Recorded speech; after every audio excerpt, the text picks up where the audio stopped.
The Arab Sugar Daddy and the Beautiful Indian Girl by Dr. A. Ahmed. This is a one-sided love story between a rich old Saudi man and a beautiful poor Indian girl. It was written in English and translated into Arabic by Dr. A. Ahmed. It is a novel in 6 parts. Part 1. The Arab Sugar Daddy falls in love with a beautiful Indian girl. Copyrights. All rights are reserved. No part of this book may be reproduced, stored in tribal system, or transmitted in any form, or by any means without the prior written permission of the author, except by the reviewer, who may quote brief passages from the review for printing in a general magazine, a school journal, or a university article. All characters in this novel are fictitious, and any resemblance to real people, live or dead, is purely coincidental. Chapter 1. The life of the beautiful, poor Indian girl before she met the rich old Saudi sugar daddy. Life is a harsh reality for the majority of people in India. For the poor, every new morning brings with it many struggles for survival, and the night shrouds in its darkness questions of life and death. The destitute go without food for days, and it is not uncommon for some to starve and die in the streets like stray dogs abandoned by their owners. In big cities such as Bombay, Calcutta, Madras, and New Delhi, many people are homeless, living on the streets, in railway stations, or shanties of discarded packing material and rags. Many can ill afford 3 meals in a day, and for most, breakfast is a luxury. The untouchables eat food by chance, whatever they can find, and those not adept at foraging will eventually meet their end in filthy gutters. Poor Indians usually live in a slum, which is not fit for the housing of animals. For this reason, the Oscar-winning movie Slumdog Millionaire called the inhabitants of these slums dogs. Of course, they are not dogs, but dogs in the West live in better conditions than these living dead. There are no toilets or bathrooms inside the slum residence.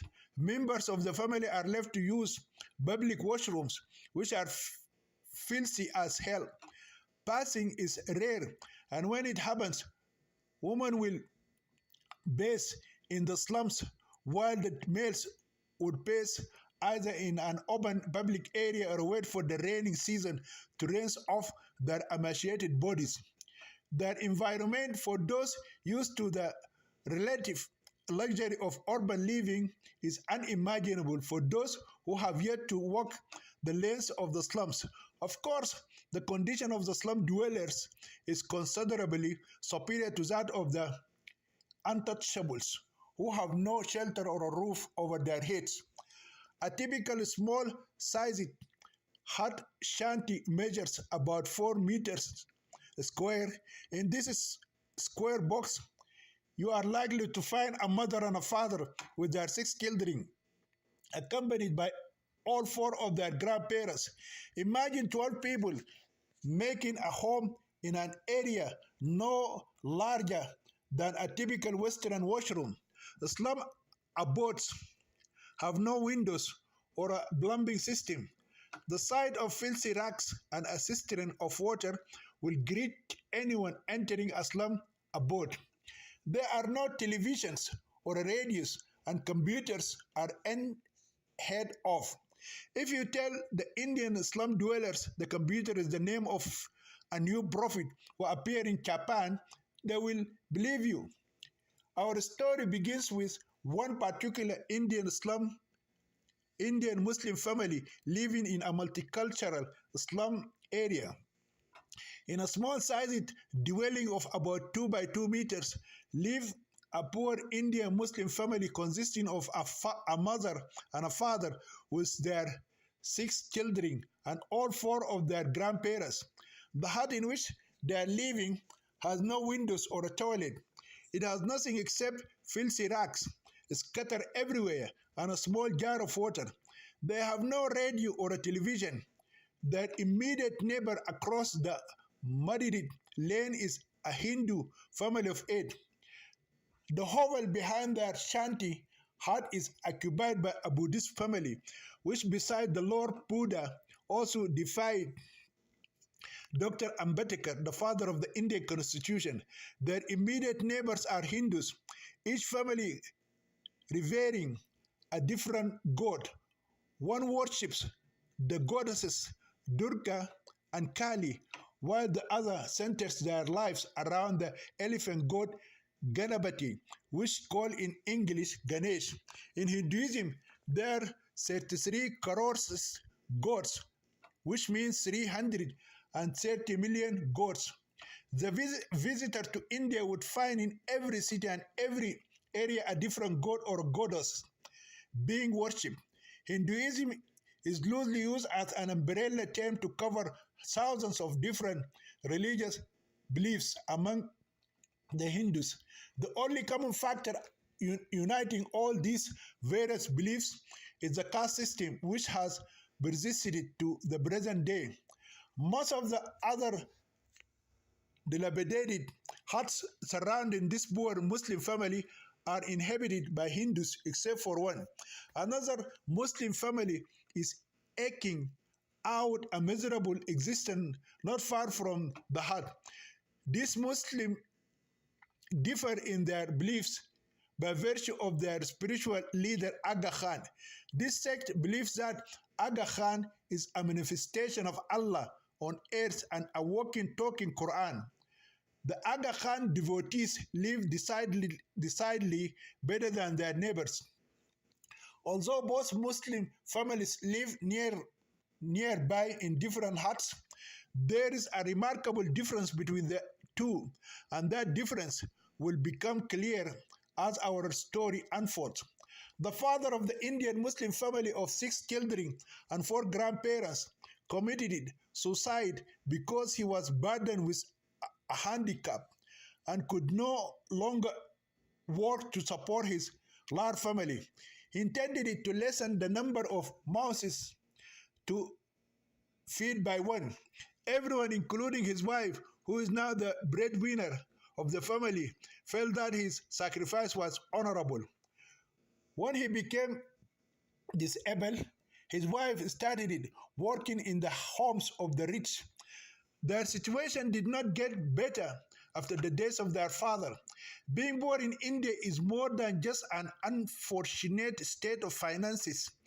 Being poor is synonymous with many other negative social and religious connotations. Most religious followers in India believe that poverty is the curse of the gods. Some religious adherents, on the other hand, believe that poor people are reaping what they sowed in their previous lives.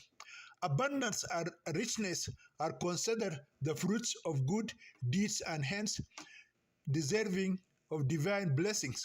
So, aside from wallowing in their misery and suffering, the poor are despised and considered to be divinely cursed. Their lot in life entirely fitting and divinely ordained. Hindus are especially prone to this line of thought. Slum dwellers have misfortune shower on them as a result of bad karma accumulated through past lifetimes. Karma simply means deeds in this life or another. If you are rich and well-to-do, then you are enjoying the law of good karma accumulated by your actions in a previous life. Such unfair ideologies justify the abject discrimination the well-to-do heap upon the destitute. Simply put, the man starving to death could have been Adolf Hitler in a previous life. This doctrine is based on the Hindu caste system, compromising 4 classes of people: Brahmins, priests, and gurus, who also known as gods on earth; Kshatriyas, rulers and warriors; Vaishyas, merchants and farmers, and sodras, servants or slaves. Centuries of belief in the caste system have condemned many to life of abject poverty and discrimination. Poor lives without the opportunity to change their lot, leaving countless millions to live lives of squalor, surviving on a menial labor, and the hopelessness of life in the huts. Hindus not aggregated within the caste system are known as outcasts. They are treated by all as polluted servants and untouchables. The untouchables are treated like animals and ranked even lower than livestock. They are considered defiled and subhuman. Mahatma Gandhi tried to reverse the trend by coining a new name for them. He called them the Harijans, meaning children of God. Sadly, a simple change of name alone cannot erase centuries of conditioning. Apart from the new name, they are exactly where the caste system has put them all this time. Given their social and cultural status, they are simply defiled and unclean, and all castes avoid touching them. The Brahmins and the other castes do not allow the Harijans to drink water when they come to work in their homes because they believe this would defile them. No one would marry an outcast. This is the ugly side of Hinduism. The damage done to these people is beyond remedy. Most of the dwellers of the slums are either low caste or untouchables. While it is predominantly a Hindu value, it does not matter what their religious backgrounds are. They are all equally discriminated accordingly. Those huts themselves are very filthy and full of flies, mosquitoes, cockroaches, lizards, and other bloodsuckers. Very narrow gutters separate rows upon rows of shanties. The footpaths double as garbage dumps, storm drains, sewage passages, and toilets. Needless to say, one must treat carefully. Children and women, too afraid to venture into public washrooms at night, will use the alleys and footpaths to urinate and defecate. The resultant assault on a newcomer's sense of smell can be overpowering. There are many sad and disgusting details, too innumerable to mention the misery and blight of those unable to rise above their miserable existence, which causes the heart to search for answers and the eyes brim with tears in fertility. Let us return to the misfortunes of our fairest Muslim family. They have 5 sons and a daughter. The daughter is the oldest at 7 years old. Every child is younger than the one before him and older than the one after him by 9 to 10 months. The slum people have no other means of entertainment or enjoyment other than sex. They cannot afford to go to the movie theater or visit a beach or any other place. The only recreation available to them is sex with each other or their neighbors. After all, it is free. Sex outside marriage is quite a common thing among slum residents. The day takes its toll on the inhabitants of the huts. A working day lasts from sunrise to sunset. A rest is uppermost in the mind of one who has worked all day to earn a pittance. Usually, parents of poor families work from early morning until late evening. When they return home, overcome by the fatigue of the day, they quickly fall fast asleep. Desire, however, steers a man or a woman sufficiently rested, and despite the rigors of the day, a husband will find it in himself to satisfy the urge to make love to his wife. After sleeping for a few hours, the husband might force his tired body out of sleep and crawl to the body of his wife to have sexual intercourse. Sometimes the wife may not even realize this because she would be dead to the world. If lucky, she responds to him. But more than not, she lies exhausted from the toil and the oppressive heat of the slum. Occasionally, the husband might stop halfway when his son or a daughter awakes due to the disturbance of this sexual activity. This is because all 12 members of the family sleep on the floor in this washroom sized lodging. Privacy in this act is not afforded, as families sleep together in one room and any physical or vocal expression of their union is tempered by the proximity of 3 generations of the one family. Violation of one's privacy is an unheard of concept. If you are a light sleeper, you are more than likely to hear the sexual exploits of your neighbors as if they are doing it right there beside you.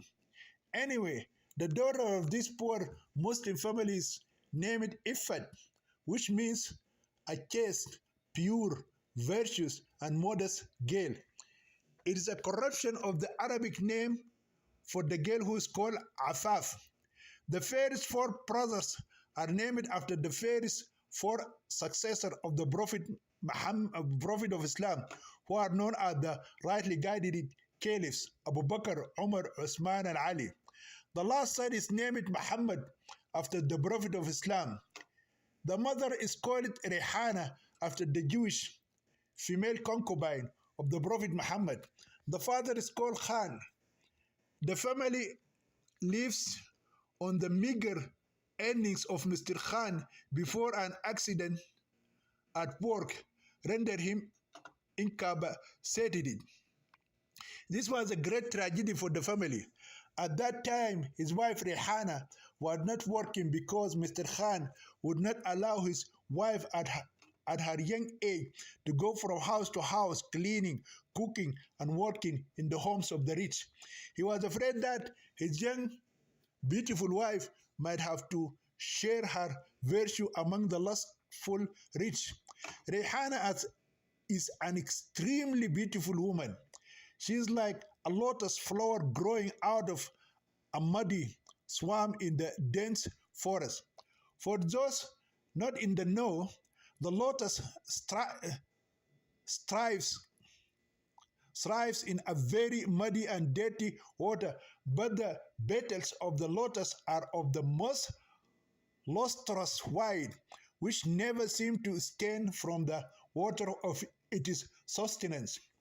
After Mr. Khan's accident, which necessitated the amputation of both his legs, he was forced to allow Rehana to seek employment in the homes of the rich. This set him into depression as he could not bear the guilt and the shame of allowing his young, stunning wife to go from house to house, exposing herself to all kinds of abuse and harassment.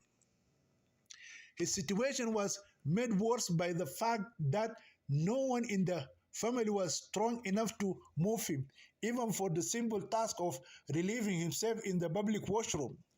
The humiliation of not being able to exercise simple dignity made him seek ways to end his life. At first, Mr. Khan thought of burning himself, saving his family the trouble and the expense of keeping him alive. He realized that that method might leave them without a hut and a shelter, as his hut was a fire hazard. He could not electrocute himself, as they have no power supply. There is no medication he could take to pass away in his sleep or kill him painlessly. Not being well informed, he did not know he could just cut his wrists and bleed to death. He had no rope to hang himself, and even if he had a rope, where would he fasten it?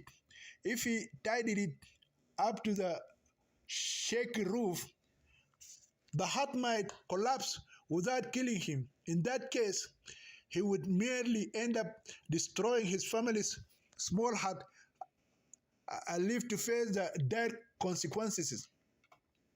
That would that would be another unnecessary tragedy for his poor family. Mr. Khan thought of many ways to kill himself, but none were practical and would result in dire consequences for its already destitute family. At last, Mr. Khan took his life in a very painful and cruel way. He stabbed himself in the heart with his knife and died. As he predicted, his wife had only to wash his blood off the floor of the hut after the government workers came to carry his corpse away. The government extends help to those who cannot afford to bury their dead due to their adversity. Mr. Khan died without a pension, for in India, only the families of government workers are entitled to collect pensions of a family member. After his accident, Mr. Khan was not given any kind of workers' compensation or a disability benefits. There is nothing of that sort in India. Like all other third world countries, India does not have a government assisted welfare benefits program. If you don't work, you starve to death. In India, starving to death and dying on the streets is an everyday occurrence. After her husband's selfless suicide, the entire responsibility of her 6 children and parents and her in-laws rested on her shoulders. Her parents and those of her late husband are aged but ambulatory. The 7-year-old Ifat is the main caretaker of her 4 grandparents and 5 brothers, while her mother is at work. Although merely a child, she has to babysit her brothers and mind her grandparents. She even learned to cook and did most of the work for her poor family. By the way, slum dwellers do not like to send their children to school. Of course, no one could blame them for that. Besides, education is not compulsory in India. The decision to educate their children or not is a choice left entirely to the parents. Children as young as 6 and 7 years old are allowed to work in India. There is no such thing as child labor legislation or a child abuse in this regard. As long as the child is strong enough to carry a 10 tray full of a tea tray full of 6 or 7 cups of tea, he can be put to work. None of the 6 Khan children is attended school.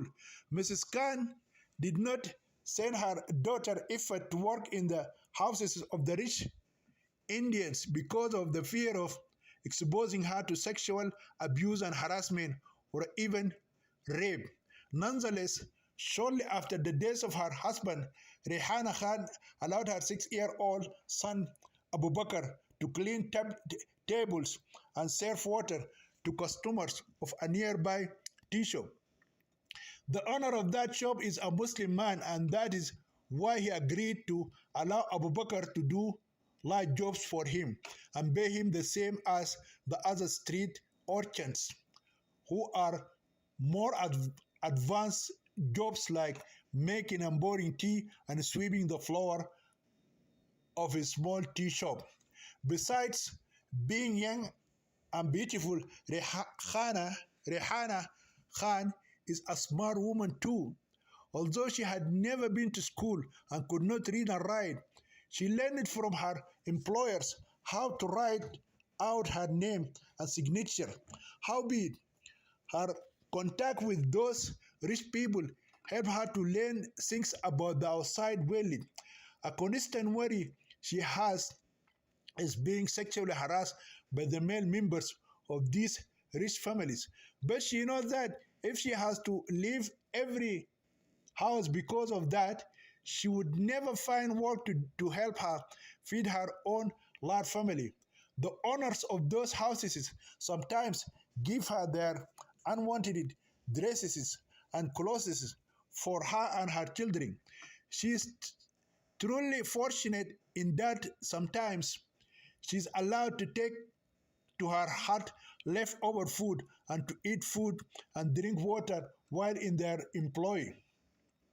At least she is a Muslim and not a Hindu, low caste, or untouchable Harijan, which saved her from the unnecessary trouble of being treated like filth. Besides that, her young age and extreme beauty played an especially important role in her being treated with slightly more decorum and allowed her to carry more favor. Interacting with rich families, Rihanna learned that a woman's beauty can be used to earn more money and live a better life. She does not intended it to sell her body, but she came to realize that in the Middle East, many young Indian women are working in wealthy Arab homes, earning good wages. Arabs love Indian women because of their marvelous beauty and hard work. Rihanna became fully aware of her strong feminine attraction and gorgeous beauty only after her husband died and she began to work outside the home. Before that, her beauty was wasted, hidden in the rubble like a beautiful flower growing amongst the tombs. Her late husband never allowed her to step out of her hut until his accident deprived him of his ability to work and support his family. Only after his accident is the beautiful Rihanna at liberty to show her youth and beauty to the outside world. Chapter 2. The beautiful Indian Rihanna meets a wealthy old Saudi business tycoon. Rihanna has not Rihanna has set her mind on taking full advantage of her young age and beauty, leveraging off her physique and working for wealthy Arabs. The money she can earn will be pivotal in raising her poor family's standard of living. She came to know that wealthy Arabs come every year during the monsoon rains to spend time in Bombay because most of them live in desert countries and very rarely do they have rain.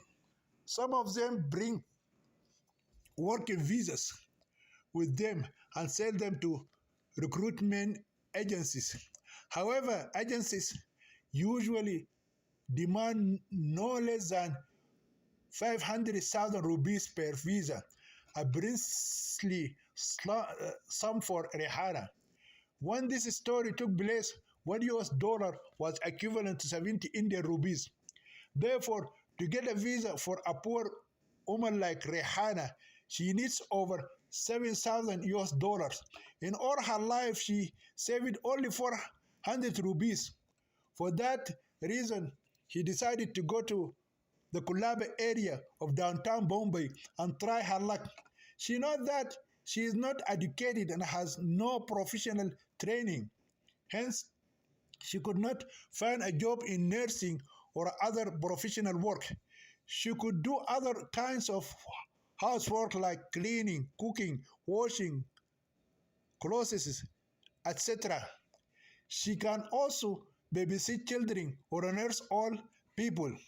One day, Mrs. Khan pretended to be sick and informed her employers through her older son Abu Bakr that she would not be able to come to work that day because she was going to the hospital. With no much hope in her heart, Mrs. Khan put one of those lovely dresses given to her by her rich family employer and then took the local train and traveled to downtown Bombay. It took her an hour and a half to travel from the huts of Dharavi slum area to the Kolaba area. Luckily, the local train has special compartment for the ladies only. Albeit, as soon as she reached Churchgate station, men began to tease and flirt with her. She ignored them and continued her trip to Kulaba. She does not want to spend money on hiring a taxi, so she asks a woman to show her how to get to Kulaba. The woman pointed it out the general direction and she began to walk to her destination. While she is walking from Churchgate to Kulaba, Rehana's head is turning like a table fan. She had never seen skyscrapers before.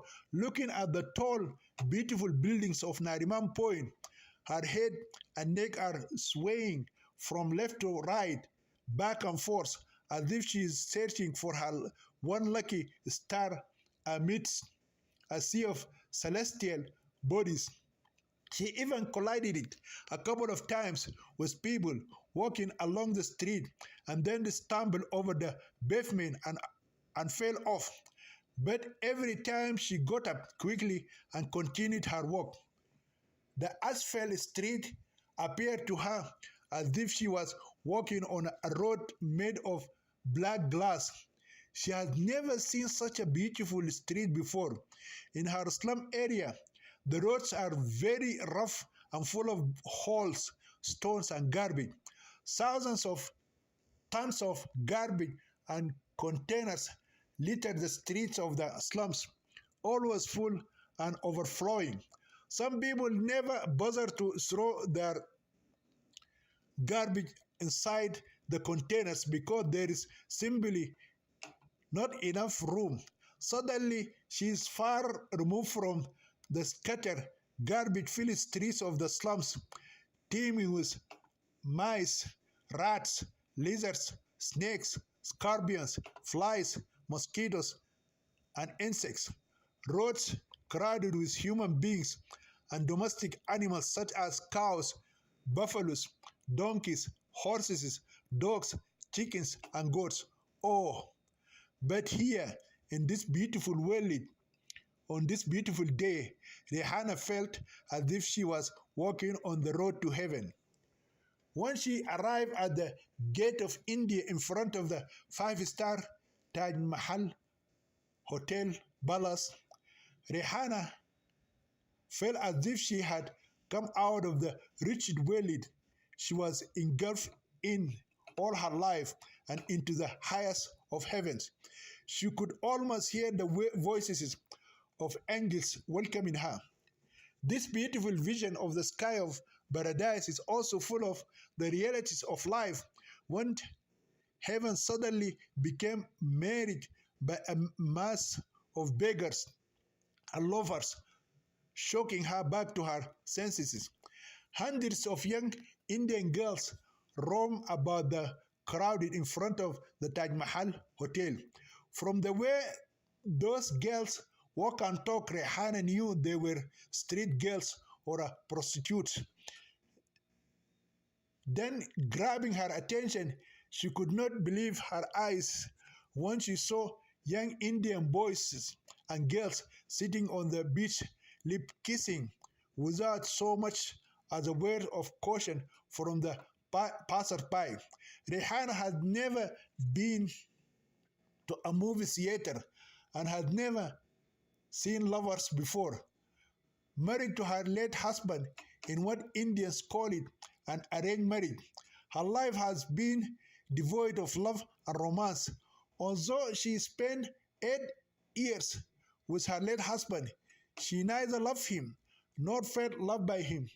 During sex, he had never hugged her or kissed her in the lips or fondled her private parts and prepare her for lovemaking, but he used to jump over her body like an animal attacking its female animal.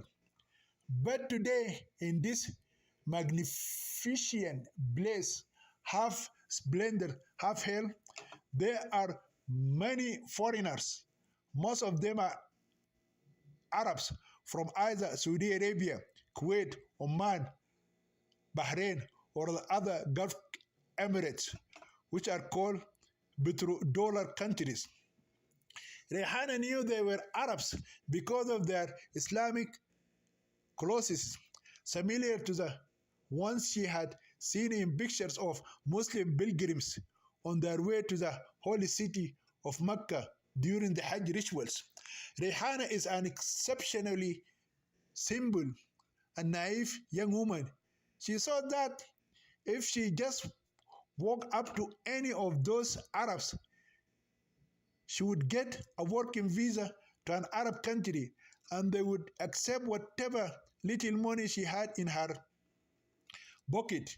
She does not carry a purse because she does not want to spend money on unnecessary things. After pacing up and down and roaming for some time, Rehana saw an old Arab man sitting all alone. He appeared to her in his late 60s. She thought that such an old man would not be interested in a woman anymore. With 400 Indian rupees in her pocket, she walked up to him and began to talk to him in Hindi. The old man understood nothing of what she is saying to him. He said to her in broken Hindi he does not speak her language. Rehana understood the problem. She kept smiling and looking at him. The old man became extremely interested in this pretty young Indian woman whom he thought was a prostitute offering her services for the night. In his desire to have her, he sure he could strike a deal they both would be happy with. He waved his hand to a young Indian boy and requested him to translate what the young woman is trying to say to him. The young boy speaks Arabic and tells him that the young Indian woman is looking for a working visa to an Arab country. When informed of this by the young lad, the old man became disappointed that this pretty young woman is not a prostitute girl and is looking for a work visa instead. Nevertheless, he ignored her request and asked the Indian boy to ask her how much she would ask for spending the night with him on his bed. The boy understood what the Arab man wanted it and decided he could profit from this situation. He guessed that Rehana was not a prostitute. However, he changed the question and asked her how much she was prepared to pay for a visa to Saudi Arabia. She told him that she had not so much to offer except 400 rupees. The boy laughed loudly before he told her for that little amount of money she could not hire a taxi to take her to Bombay International Airport. He then turned it to the old man and told him that she said she would charge 4,000 rupees for a full night. The old man could not believe his ears when he heard such a beautiful young woman was prepared to sleep with an old man like him with such a small amount of money. He can easily spend 4,000 rupees buying coffee or a soft drink in the expensive hotel he vacationed in. Even so, the old wealthy man agreed to pay the young woman more than she asked for. He took out of his suitcase 10,000 rupees. He gave the young boy 500 rupees and asked him to leave. The boy took the money and disappeared in an instant. Then the old man stretched out his hand and tried to put the rest of the money in Rehana's hand. Rehana quickly withdrew her hand and stepped it back. The old man is surprised and keeps repeating, "Hotel, hotel." Rehana does not understand his meaning. She kept saying to him, "Rehana visa, Rehana visa." The old man finally understood that the young woman is not a prostitute. He also understood that she wanted a visa to go to an Arab country. He has realized that her name is Rehana, and that revealed she's a Muslim like him. He also understood that the Indian boy had deceived him and used Rehana to accomplish it. But for him, 500 rupees is nothing. He is thrilled upon discovering such a gorgeous young woman who wants him to offer her a visa and take her with him to his country, Saudi Arabia. He felt as if Allah had sent him a beautiful girl from heaven and offered her to him as his everlasting virgin of paradise. If the lovely Indian Layla genuinely wanted to go with him to his country, then the Arab case has determined to do everything within his power to make his dreams and hearts come true. But before he made his hasty step, he decided to find a reliable interpreter and get all the information he could about Rehana and find out exactly what it was she wanted it. He knew of a recruitment agency that he often sold visas to. He took out of his pocket his cell phone, dialed the number of the recruitment agency, and requested they send a reliable interpreter, preferably someone other than an Indian. The agency told him that they have a Sudanese student working for them and that he would perform the interpretation quite well. The old man talked to the Sudanese boy in Arabic when he arrived and asked him to rush. The old man talked to the Sudanese boy in Arabic through the phone and asked him to rush to the location as quickly as possible. He's afraid the lovely Layla might get fed up and leave, so while waiting for the interpreter, he kept repeating, Rehana visa, Rehana visa. Rehana kept smiling and saying the same thing. The happiness on the face of the old man has assured Rehana that the Arab man is going to fulfill her dreams. He anxiously counted the minutes while waiting for the Sudanese interpreter to arrive. It took the interpreter over half an hour to arrive in a taxi at the place where his skills were urgently needed. As soon as the Sudanese boy showed up, the old man asked him to tell the Indian woman that he was ready to give her a visa and take her with him to the Kingdom of Saudi Arabia as a maid servant. Rehana became overjoyed when she heard these promising words. She said that she would love to go to the Arab country to work as a maid servant in the house of the old man. The Sudanese boy asked the old man how much he wanted Rehana to pay for the work visa. The old man told him that he did not want her to pay a single rupee. Further, he said he is prepared to give her the visa for free and also pay for her airfare. The Sudanese lad could not believe his ears when he heard the old man willing to make such a large and generous offer. He told Rehana in Hindi the words the old man had spoken to him in Arabic. The Sudanese boy soon realized why the Saudi man was making such a generous offer. Rehana is extremely beautiful, and the old man wants to take her to his country to use her as a long-term kept beloved mistress. The old man knows his Saudi law will not allow him to marry a non-Saudi woman. Therefore, she will be registered as his maid servant and works during the day in his house, but at night she will be the Indian Layla who shares the bed with her Arab master Qais. But the beautiful Rehana has not expected such an old man to be interested in somebody like her. She is nobody to him. Besides, many other young Indian girls are roaming the streets of Kulaba, ready and willing to offer their bodies for little money. Why then should he favor her over and above all those other girls much younger than her? Therefore, she concluded that the old man favored her because she was a Muslim woman. Chapter 3. falling in love with the Indian girl Christie. Rehana speculated correctly, but arrived at a conclusion that was far from the truth.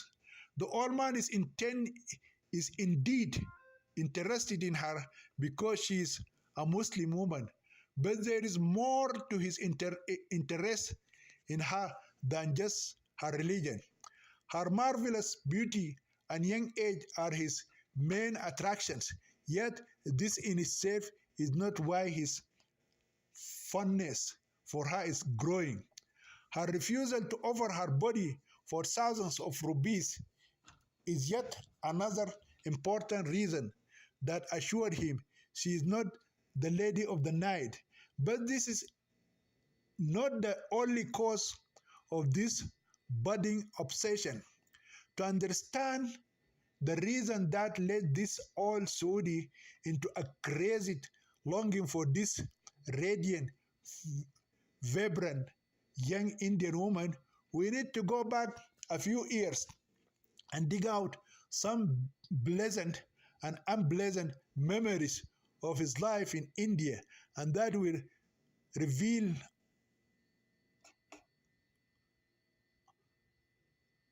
to us soon that she is not the fairest Indian Layla who captivated the heart of the Arabic old case. There was another British Indian Layla beside this new beautiful Indian Layla. But the great significant difference between the two, the former Layla was an Indian Christian girl, whereas this new Layla is a Muslim girl. Other than that difference, both young women are Indian girls and they are extremely beautiful and have extraordinarily sexy bodies that kindle the fire of lust in the body of the Arab case, and therefore he decided to get each Layla by hook or by crook.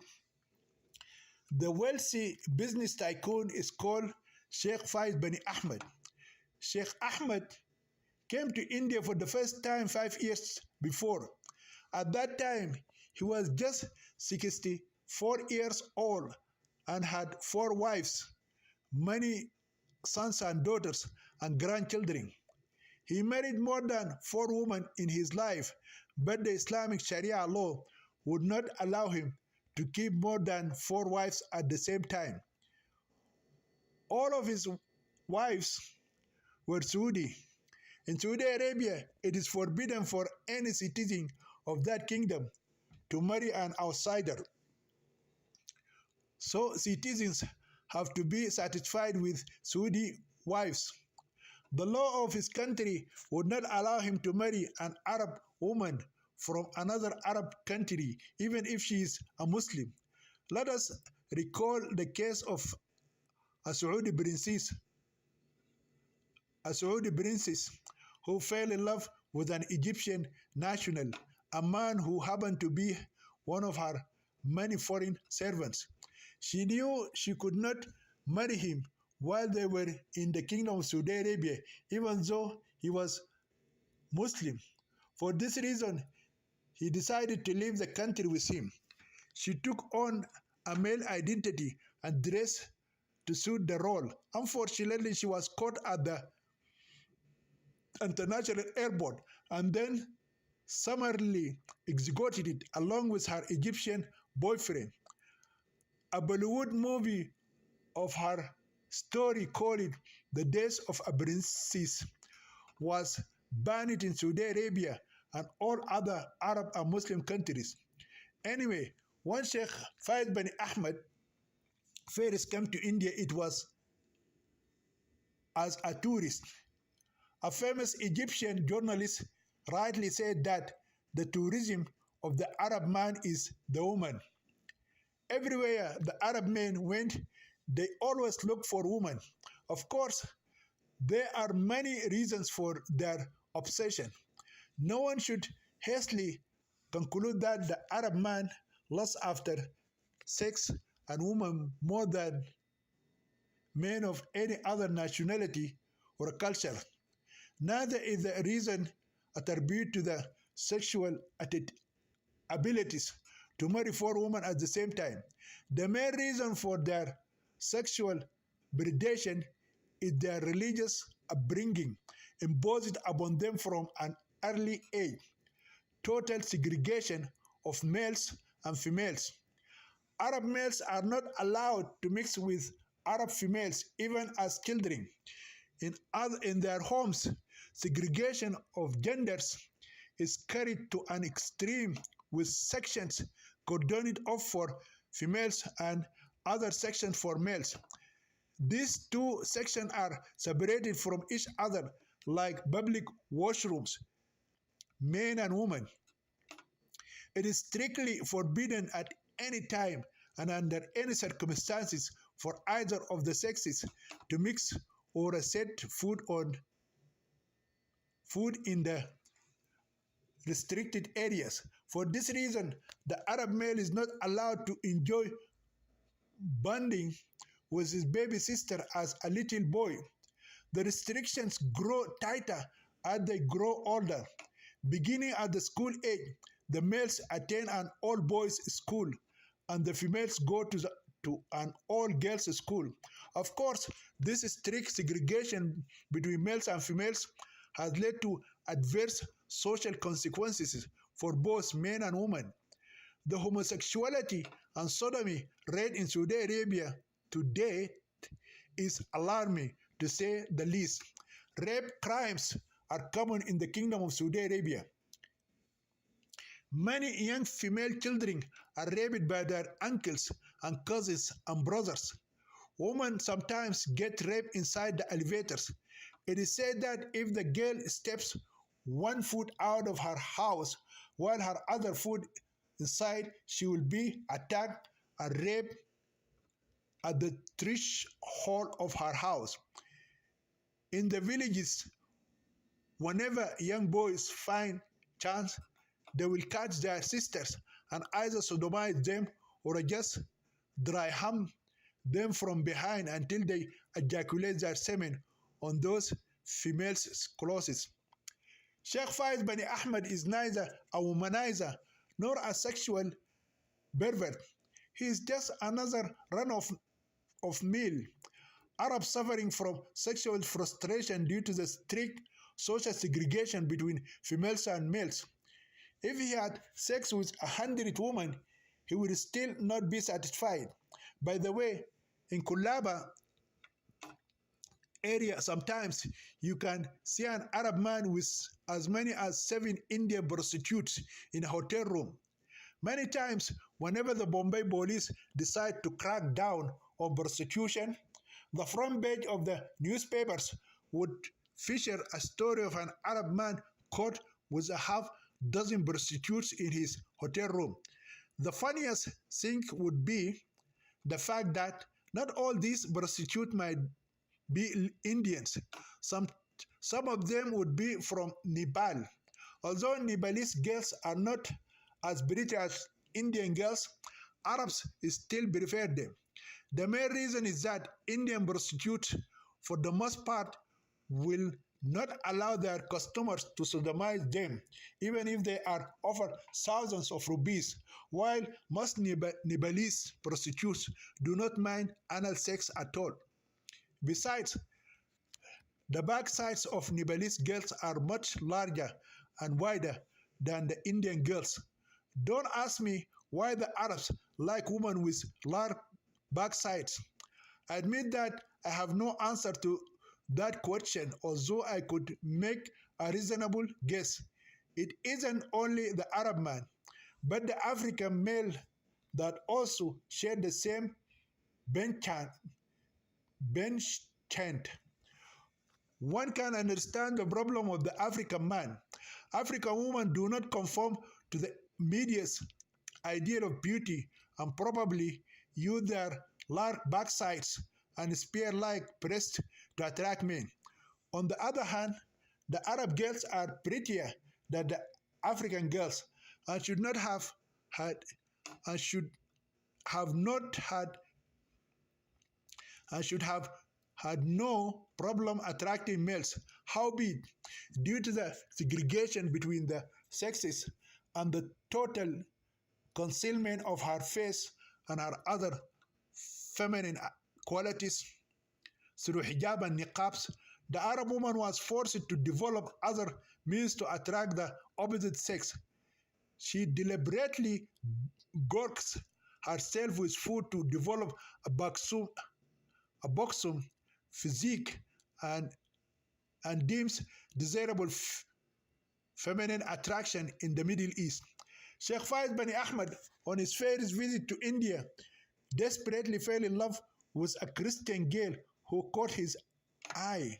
Of course, it was a one-sided love affair because he was 64 years old and the girl was only 20.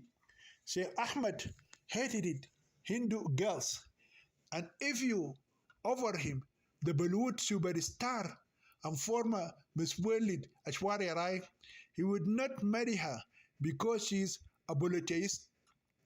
He may not mind having sex with her, but he would never marry her. His Quran forbids marriage to a polytheist woman. It is funny how a Muslim man is allowed to commit adultery with a polytheist girl and even rape her, but he is not allowed to marry her. The Prophet Muhammad and his companions did the same with the pagan woman. According to Abu Sa'id al-Khudri, the Apostle of Allah, may peace be upon him, sent a military invasion to Autas on the occasion of the Battle of Hunain. They met their enemy and fought with them. They defeated them and took them captives. Some of the companions of the Apostle of Allah, may peace be upon him, were reluctant to have intercourse with the female captives in the presence of their husbands, who were polytheists. So Allah the Exalted sent down the Quranic verse, and all married women are forbidden unto you, save those captives whom your right hands possess. Sunan Abu Dawud, page 2150. Accordingly, in this way, a Muslim man is allowed to marry three types of women: Muslim woman, Jewish woman, and Christian woman. In addition, he is permitted to have sex with any other female, including a Hindu, Buddhist, Satanist, or even an atheist. Again, he just cannot marry her. Some schools of Sharia law state that this woman should be possessed as war booties. But the history of Islam shows that even those females who were bought in the slave market were treated as right-hand possessions, and their masters raped them without the sanctity of the marriage bonds. Now, 5 years ago, Sheikh Faiz Bani Ahmad saw this pretty young Christian girl while she was staying in the 5-star Taj Mahal Hotel. The girl was working in the housekeeping department of the hotel. He saw her when she came along with another girl to clean up his luxurious suite. His soul clung to this lovely picture of perfection, and he was determined to get her no matter how much it might take him, and no matter what the risk. He bribed the bellboy and asked him to convince the young lady to sleep with him. He promised to pay whatever the asking price. The bellboy returned it with an answer from the young woman: "I am neither one of those prostitutes of Kulaba, nor I am interested in your money, whatever rich you are." However, the bellboy told the old man that the girl was a Christian and she was originally from Goa City. Instead of being discouraged, Sheikh Ahmad's interest escalated. He claimed to have fallen in love with her at first sight. One good thing about him was that he had high respect for any woman who would not surrender her body no matter how much a man might offer her. This is, a, this is, as we have already seen, one of the reasons which made him respect the new Indian Layla, who is called Rehana Khan, who is a Muslim girl. But let us go back to the former infidel Layla. Sheikh Ahmed knew that his religion allowed him to marry a Christian girl, so he was determined to get as much information as he could about her. He told the bellboy to find out where she was staying in Bombay and whether she was married or not. In a short time, the bellboy was able to ascertain that she was still single. He also bribed someone in the housekeeping department and obtained her address from the application she filled out when she applied for the job at the hotel. The old man, of course, compensated the housekeeping manager amply for his treasure trove of information. After that, Sheikh Ahmed went with the bellboy and met the Indian parents of the Christian girl and offered them many things in exchange for their daughter's hand in marriage. He promised to buy them a house in a very exclusive area. The girl's parents were poor and lived in a house little better than a slum shanty. There are houses in Bombay called chawls. A chawl is neither a real house as people in the West would call home, nor is it a hut where Hannah and her children live like eggs stuffed inside a carton or a sardines squashed in a tin. In the chawl, you can have electricity, tap water, and a few other necessities. But in the chawl, you would not have your washroom. Chawls have common areas with public washrooms.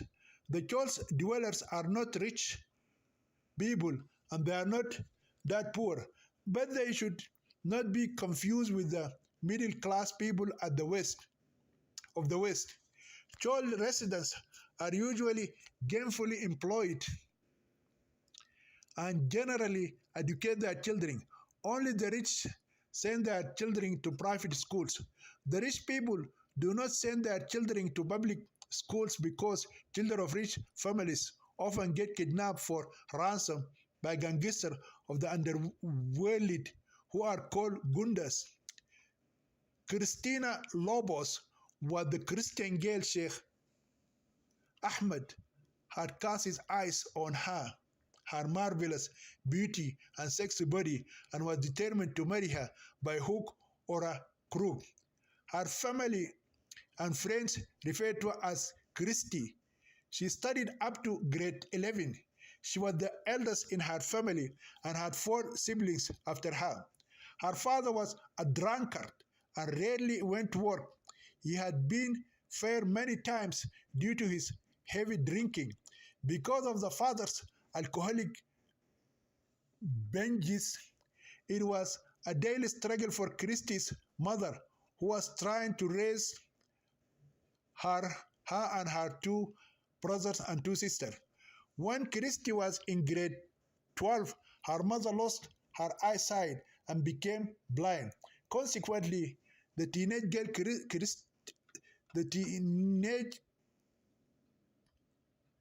Christina left school and began to work.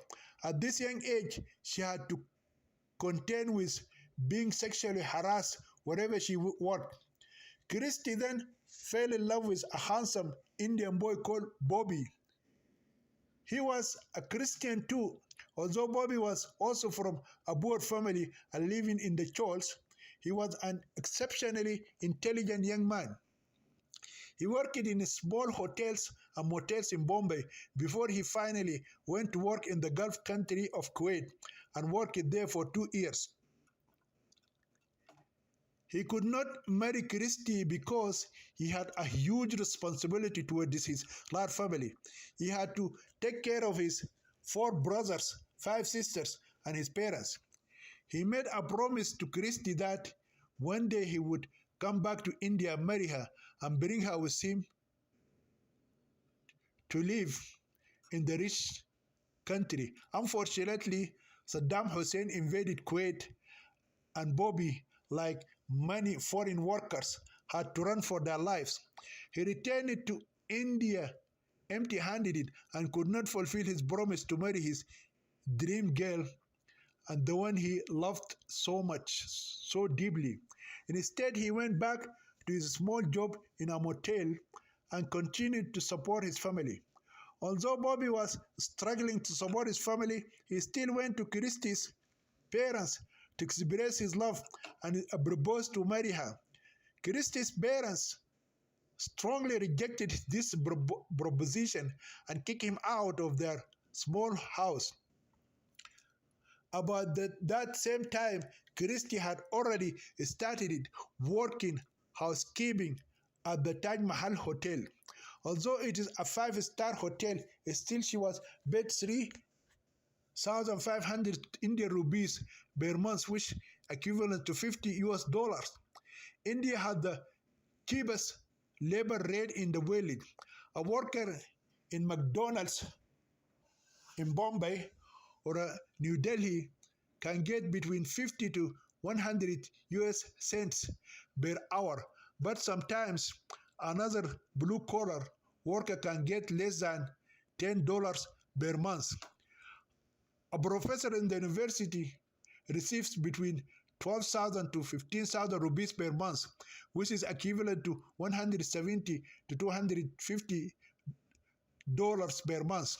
A professor at the University of Khartoum gets around 50 to $100 per month, although a journalist in Sudan has a monthly salary of $30.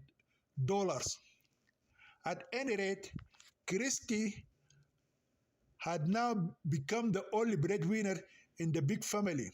In India, if a girl married, she would become the property of her husband and in-laws.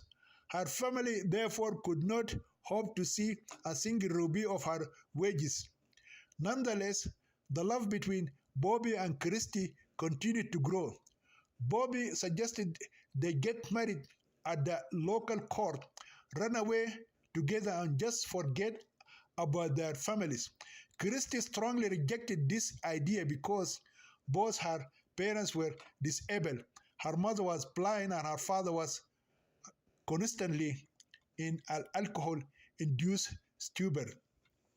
He decided to sacrifice her dreams of marriage and having a family of her own until God provided a way for them to be united in wedded bliss.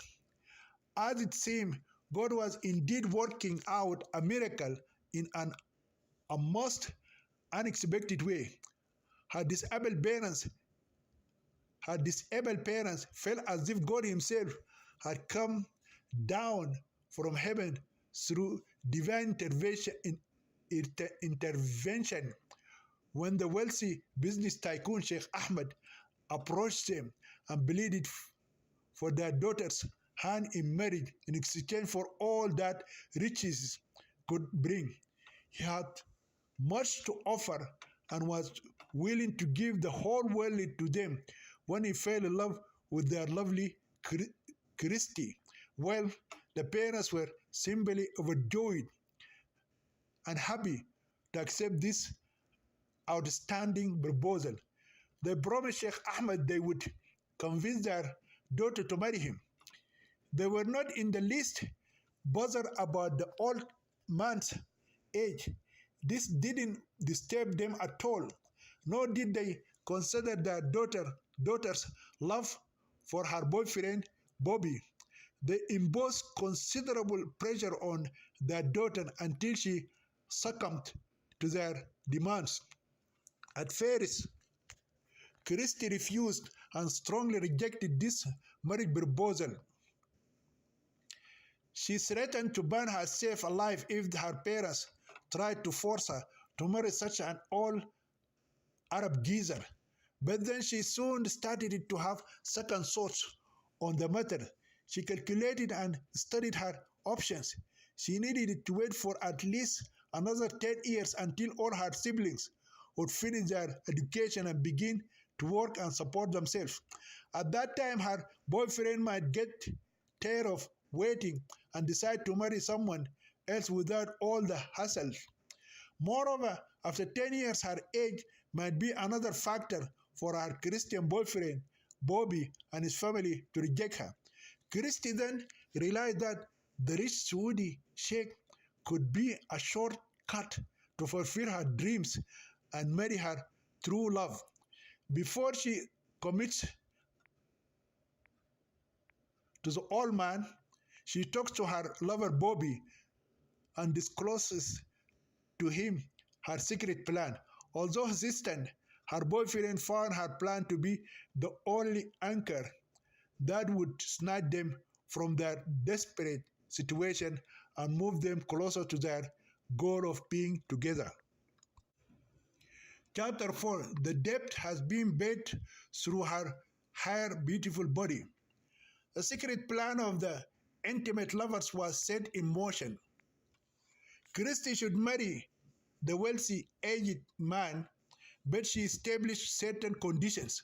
One of her conditions was she would stay in her own country to oversee the welfare of her disabled parents and small siblings. If he wanted to marry her, he had to agree to this term, and she would accept his betrothal. She would remain a resident of India, and he would travel between the two countries to visit her. Not only did Sheikh Ahmed accept this condition, but he was exceedingly overjoyed to hear of it. It was exactly what he had in mind. He knew that the law of his country would not allow him to marry a non-Saudi woman and bring her to his country. Secondly, the kind of marriage that Christy asked for was called in the Sharia law Zawaj al-Misyar. Al-Misyar is an official marriage institution in Islam, which allows for a lesser form of relationship between a man and a woman other than the normal marriage arrangement. The regulations governing Al-Misyar do not require that a married couple stay together, but Al-Misyar allows the man to have another wife in addition to his primary wife. The Al-Misyar wife is expected to live with her parents, and her husband can visit her according to a predetermined schedule or arrangement. The Al-Misyar marriage has been practiced in Saudi Arabia and Egypt for many years. Christy also demanded that Sheikh Ahmed should buy one house for her and one house for her parents and siblings. In addition, he should give her a dowry of 1 crore rupees, which is equivalent to 50 million Indian rupees. This is equivalent to 715,000 US dollars. If she works all her life in the Taj Mahal hotel, she will not make 1% of that huge amount. Moreover, she asked him to buy a brand new Maruti car for her. Sheikh Ahmed agreed to buy the 2 houses, give Christy 50 million rupees as dowry, and buy the new car. Howbeit, he came up with an important stipulation. His requirement was for Christy to stop working immediately at the 5-star hotel and be housewife instead. Christy gladly accepted this condition because it would relieve her from the drudgery of working long, hard days for meager wages. When both parties came to an amicable agreement on the terms that were beneficial to each other, the marriage took place. Sheikh Ahmed spent only a couple of weeks on a honeymoon in another 5-star hotel in Bombay called the Oberoi Hotel with his new Indian bride Layla, and then flew back to his country. As soon as he returned to his country, Christie convinced her Christian lover Bobby to move into her beautiful mansion, which had been bought for her by her filthy rich Saudi sugar daddy or husband, Sheikh Ahmed.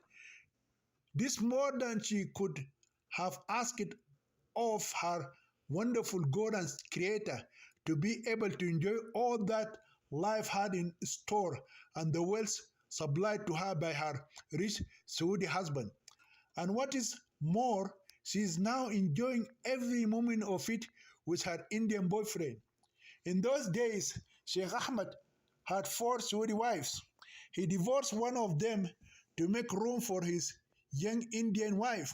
He often posited to his elite group of wealthy Saudi friends about his young British Indian wife.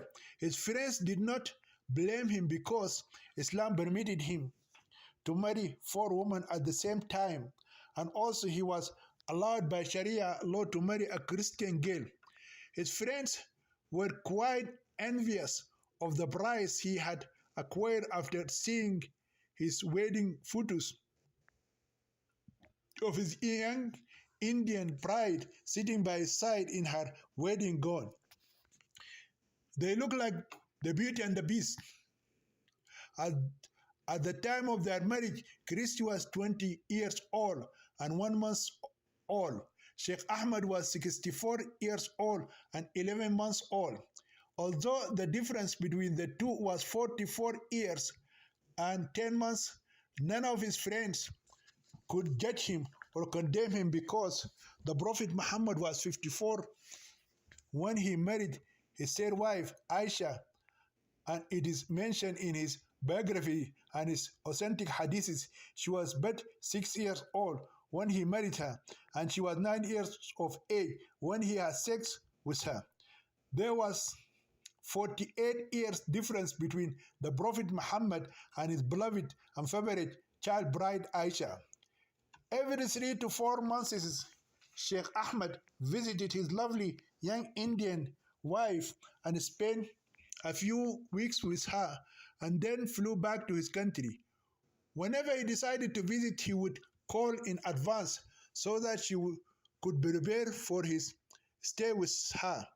Every month he would send between 50 to 70,000 rupees to her. Before she wedded the wealthy Arab man,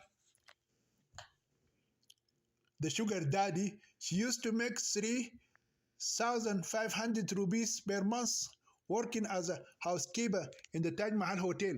Therefore, in a short time, Christy had become an exceedingly wealthy woman.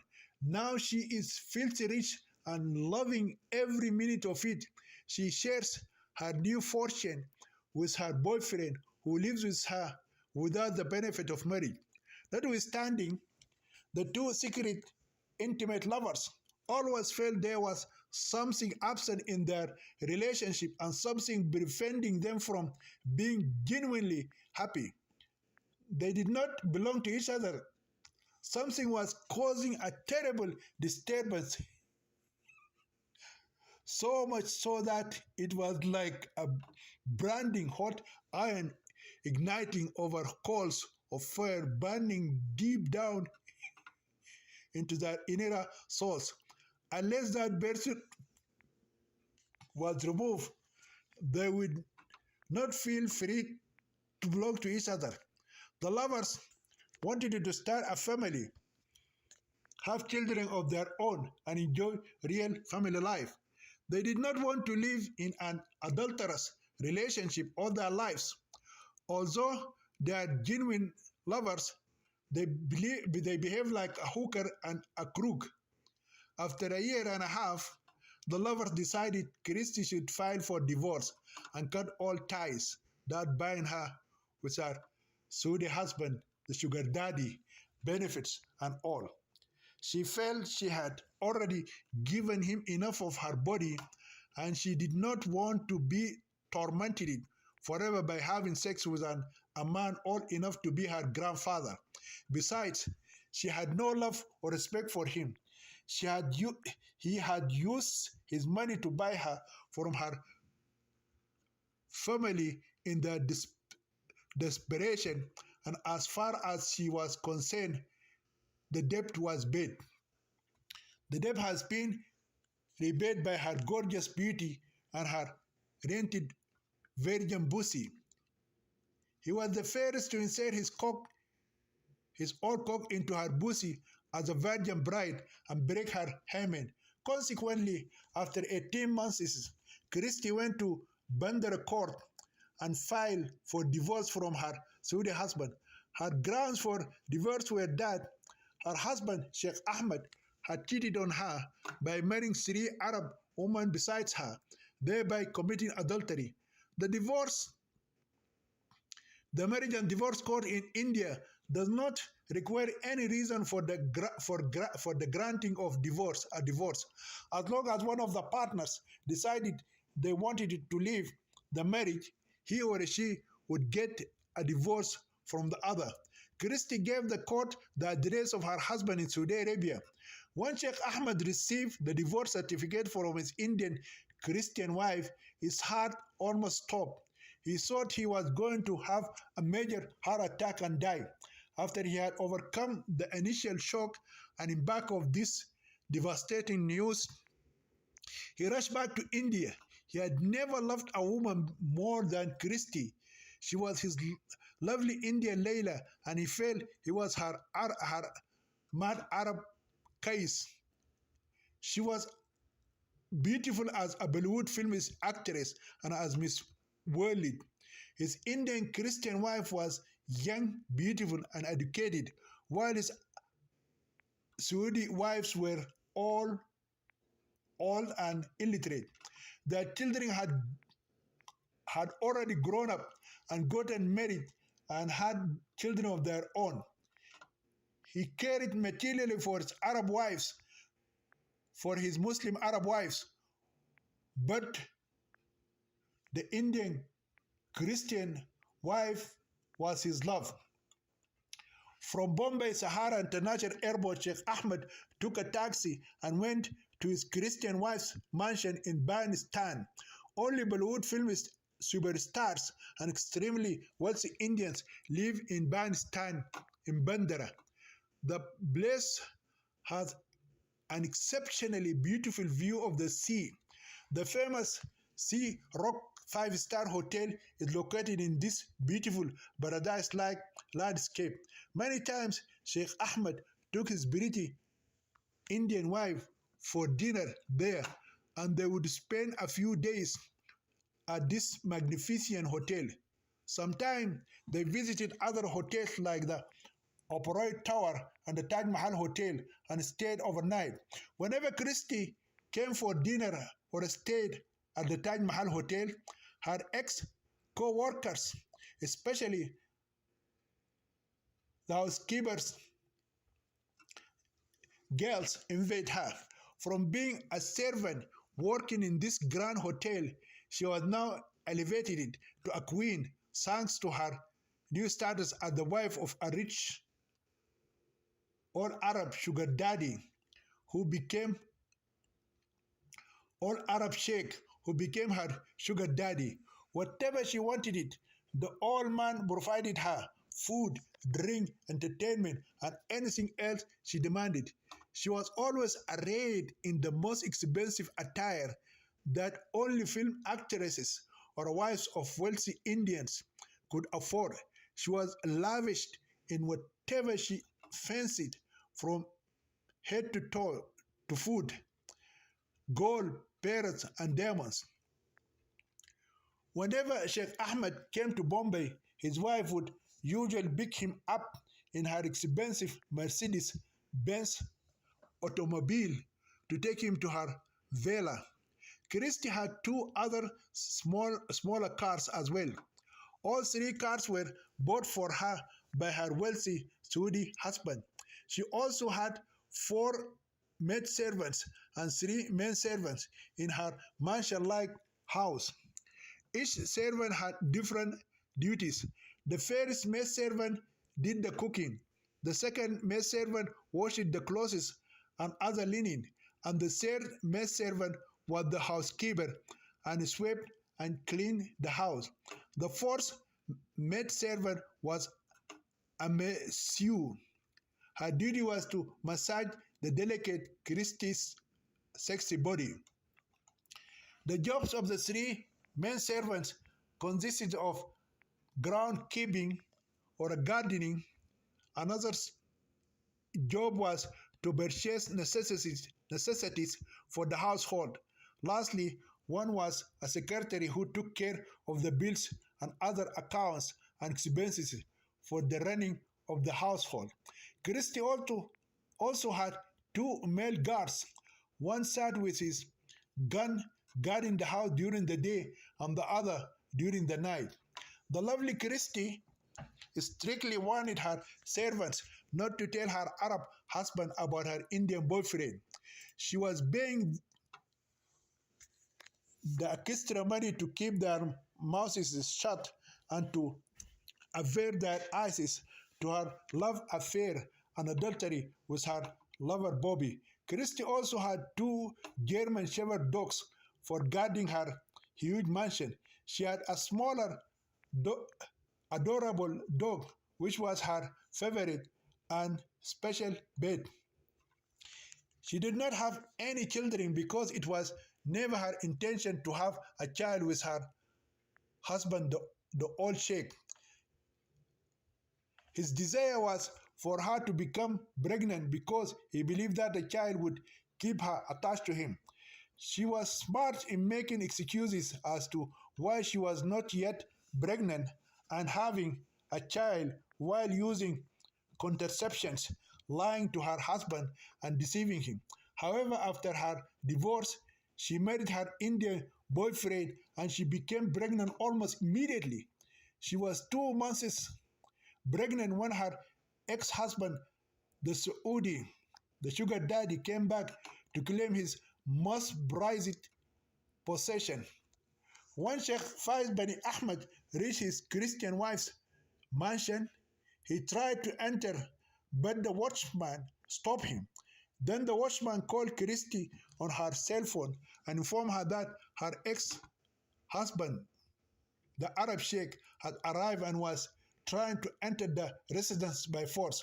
Christie and her new husband came at once and confronted the angry old man. Sheikh Ahmed's anger intensified when he saw another man holding his beloved wife's hand. In his Muslim country of Saudi Arabia, if a man came to his home and found a strange man with his wife, he would kill him and her in an honor killing, and the law would protect him in defending his honor.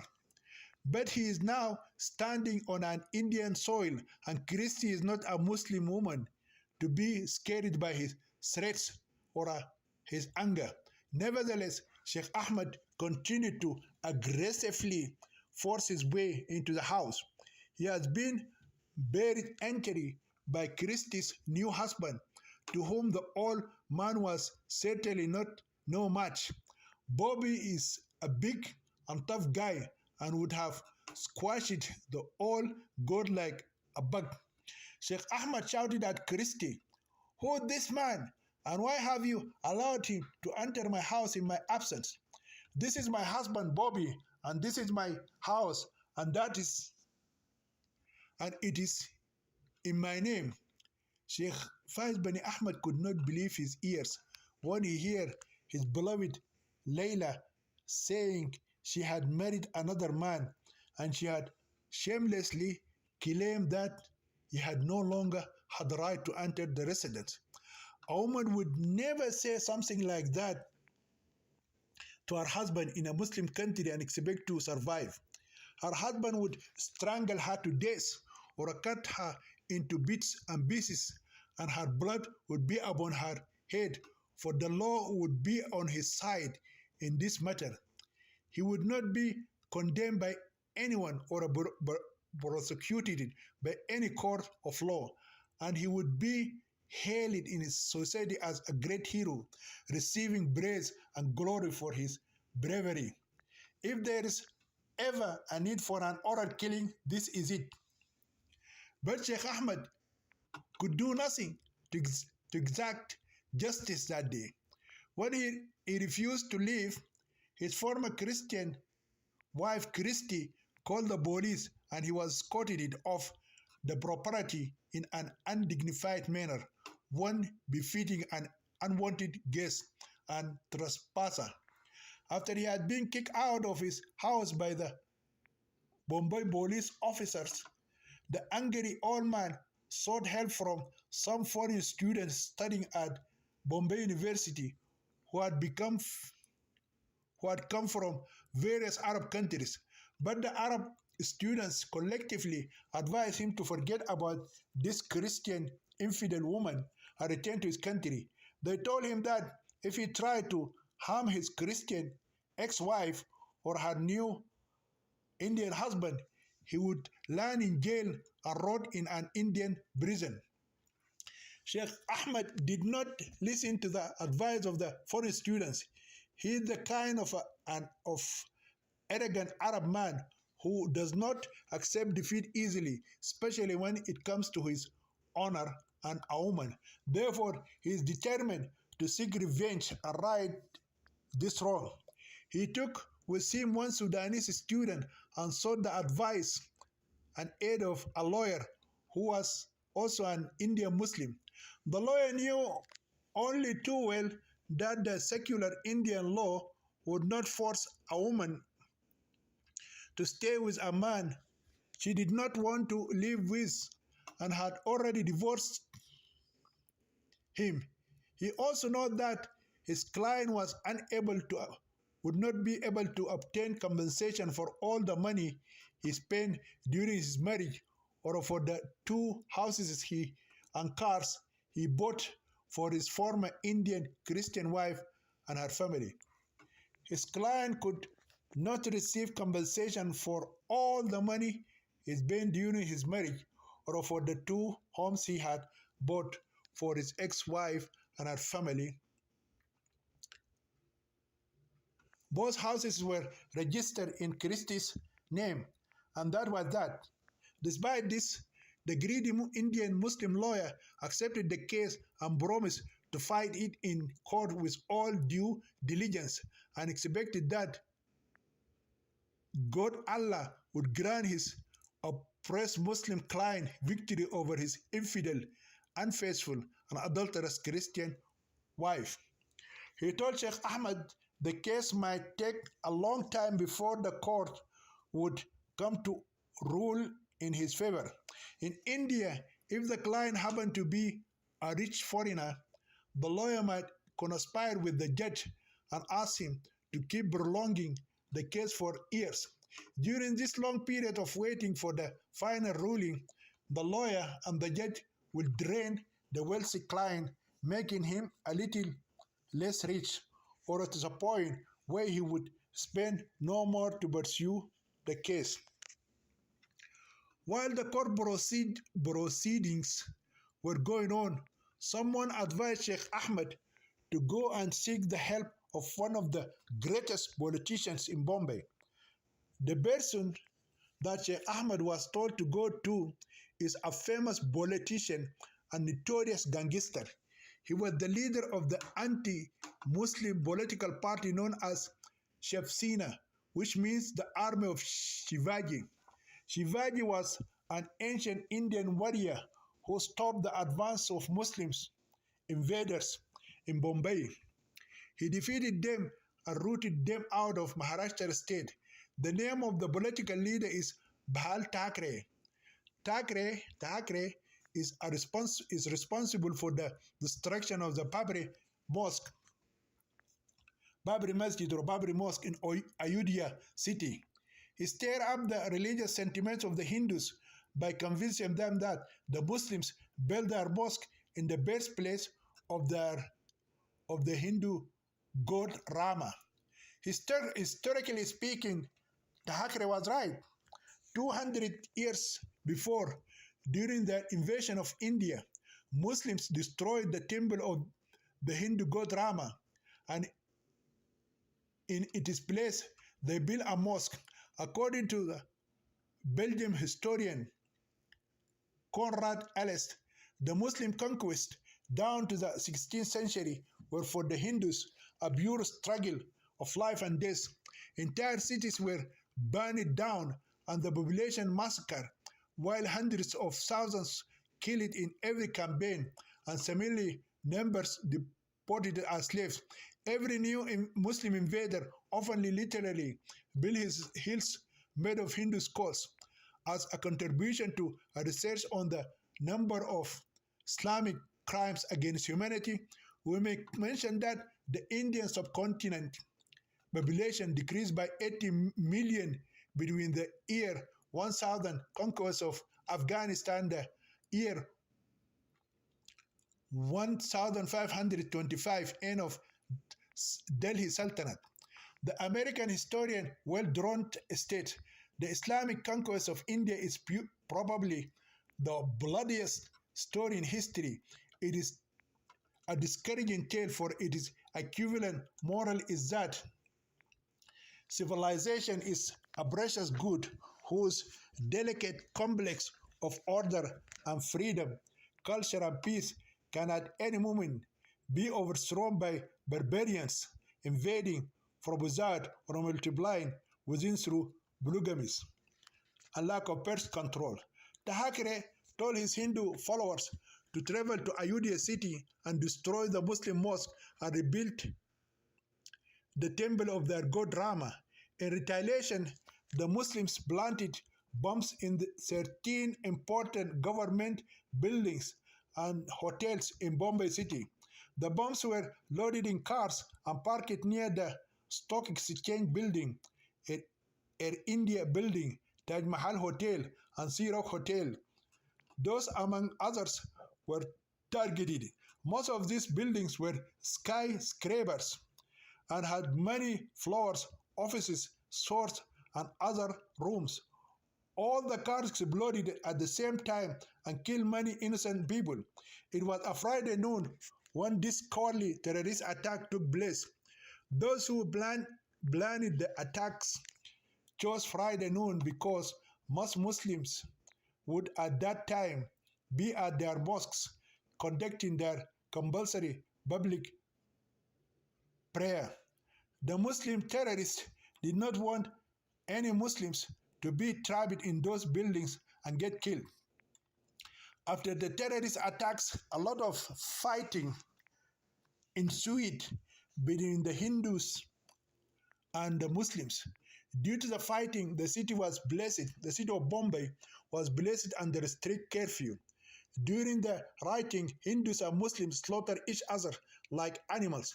Some people were burned alive. A man was identified as a Hindu or a Muslim through checking of his private parts. If he happened to be circumcised, then he was a Muslim and he would be burned by Hindus. And if he happened to be uncircumcised, then he was a Hindu and would be burned by Muslims. In the case of the female, her dress would identify her. Howbeit, the woman would not be stripped fully naked to see whether she was genitally mutilated, because the Indian Muslims do not practice female genital mutilation as the African and Arab Muslims do to their female children. Therefore, the person who advised Sheikh Ahmad to go to that Hindu leader, Mr. Bahal Thackeray, to help him was either stupid, ignorant, hated him, or simply wanted it to add to his troubles. Luckily, before he approached the politician Thackeray, the old man went to his Sudanese friend and requested he accompany him on his visit to the great political leader. The Sudanese student told him never to go to that anti-Muslim leader from the Hindu Shiv Sena political party. He narrated the story to him of what this man did to the Muslim mosque in Ayodhya city, the consequences that followed, and what his political party stands for. So, following the advice of his Sudanese friend, Sheikh Ahmad decided against the idea of approaching Mr. Bahal Thackeray and returning to his country, an incredibly sad man with a broken heart. The loss of money and property did not trouble him as much as the loss of his adored young Christian wife, Christina Lobos, who was his fairest Indian Layla, and he was her sugar daddy. For 2 years, every 3 to 4 months, Sheikh Ahmed was called by his Muslim lawyer to come to India to attend the hearings concerning his grievousnesses against the divorce and loss of his Christian wife and estate. After 2 years, the case still had not been resolved, and Sheikh Ahmed became exhausted with all the court proceedings. He realized his dispute with Christie was nothing more than a never-ending battle. He was fed up with all the trials and arguments and told his Muslim lawyer to forget about continuing the case and withdraw the lawsuit against his fraudulent and unfaithful infidel Christian wife. By the time Sheikh Ahmed finally gave up his battle and accepted defeat, his ex-Indian wife had given birth to her second child. With her handsome Christian lover, Poppy.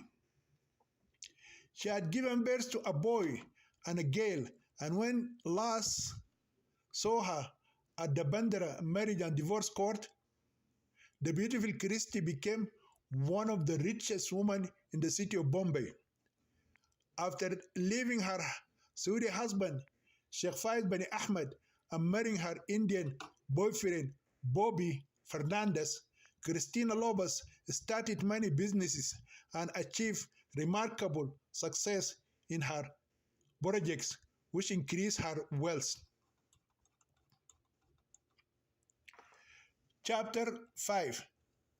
Sharia laws governing the life of a woman in Arabia. On the day the new lovely young Indian woman, his new Muslim Layla, approached him and requested a visa to work in an Arab country, Sheikh Ahmed's hope and pride were instantly resurrected. He felt as if Allah had again offered him love on a silver platter, recompense for all that he had lost and endured. Rehana Khan is much younger than Christina Lobos and a million times more beautiful. Above all, she is not an infidel like his former wife, the Christian, who cheated on him and stole his wealth. One strange thing, although the Quran condemns Christians and Jews and labels them infidels, brothers of monkeys and pigs, Muslim men are still permitted to marry their women. I think the founder of Islam created a major bungle.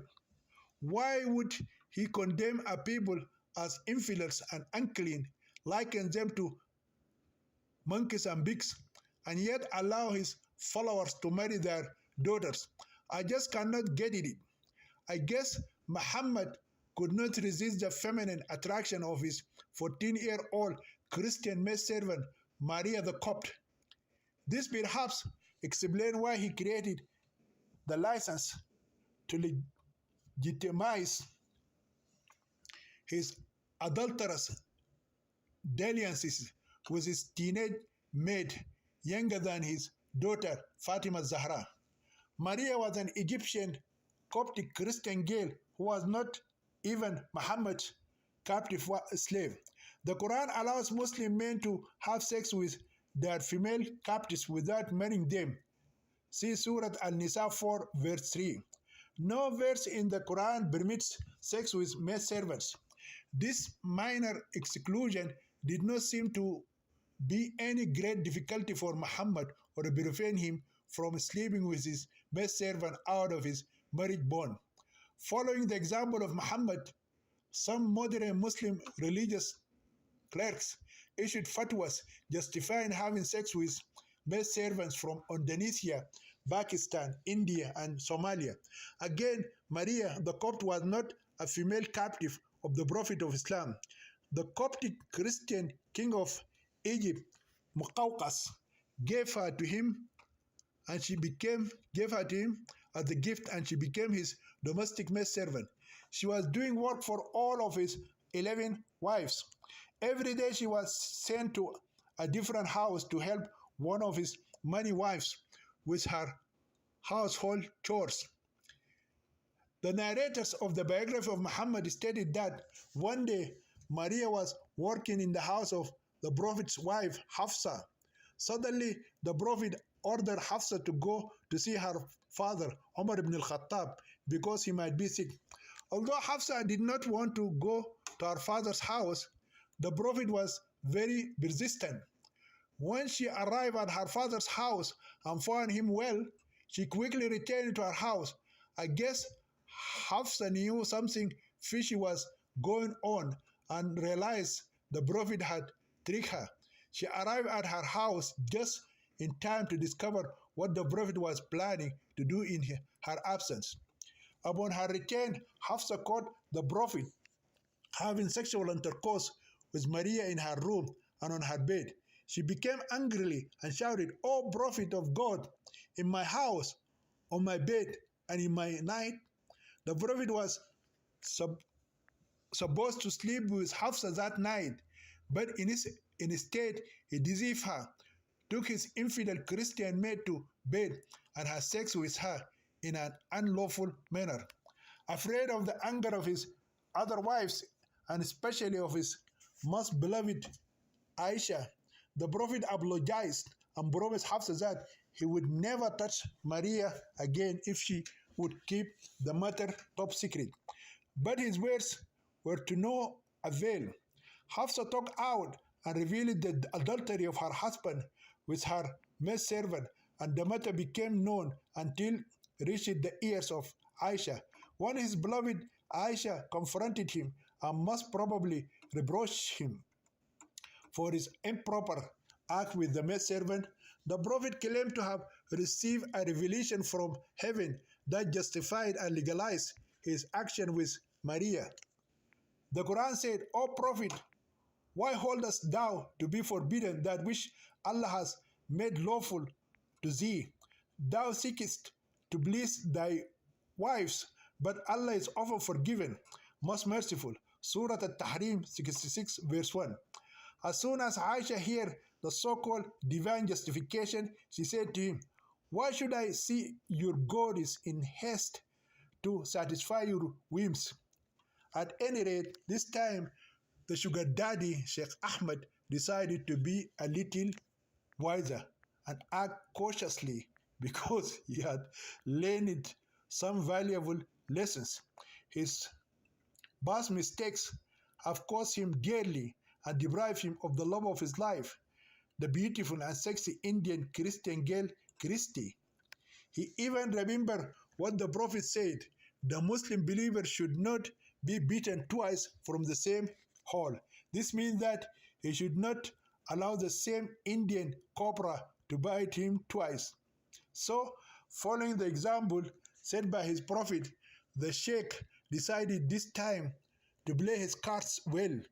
His calculated mind reasoned that he should not rush things and not be too generous, too quick, or make great promises. This time he should take his new beloved Layla with him to the land where women are deprived of all their rights, imprisoned in homes, and treated like prisoners and domesticated animals. Remember the hadith of his messenger in which he said that four things cannot be trusted: time, money, sultan, and woman, even if you have been with her for a long time. In his Muslim country, a woman could never dream of disobeying him or kicking him out of his house or daring to bring a man into his home to sleep with him in his bed and have fun with him in his absence. The Quran allows a man to beat a disobedient wife, and the father his rebellious daughter, and the brother his bad sister. Surah An-Nisa 4 verse 34. But here in Hindustan, the land of the infidel Christians and the idol worshippers, among the Buddhists and Hindu polytheists. The law prefers the rights of women and allows a wife to cheat on her husband and divorce him for reason or without reason. Consequently, Sheikh Faiz Badi Ahmad told a Sudanese interpreter to tell Rehana Khan that because she is a good Muslim girl who refused to sell her body for thousands of rupees, he is going to fulfill her desire and grant her her wish. He falsely claimed that he had tried to give her those 10,000 rupees because he wanted it to test her moral integrity. Because she has successfully passed the test, he has decided to hire her as his maidservant and take her to work in his country. He is going to make a preparation for her to receive, free of all charges, working visa as a maidservant and her airfare to the Kingdom of Saudi Arabia. He also conveyed to her that she would be working in his own house, be treated with all respect, and would be paid well. Sugar Daddy, the rich old Saudi man, also informed his new Indian lover Layla through the Sudanese translator that he is already a married man with 4 honorable and chaste Muslim wives and many good children and grandchildren. She will be working in the house of his first wife. His other 3 wives already have their maidservants from Indonesia, Egypt, and Pakistan. All 3 maidservants are good Muslim girls and well behaved. For Rehana to start working in his employ, he required from her the same obedience and good conduct, that she be in full compliance with all that is required of her, and that she continue her commitment to her religious duties.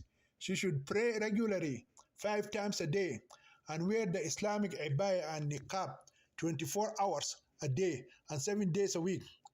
He told her that in Saudi Arabia, a woman is not allowed to reveal her face in front of a man who is neither her husband nor her father.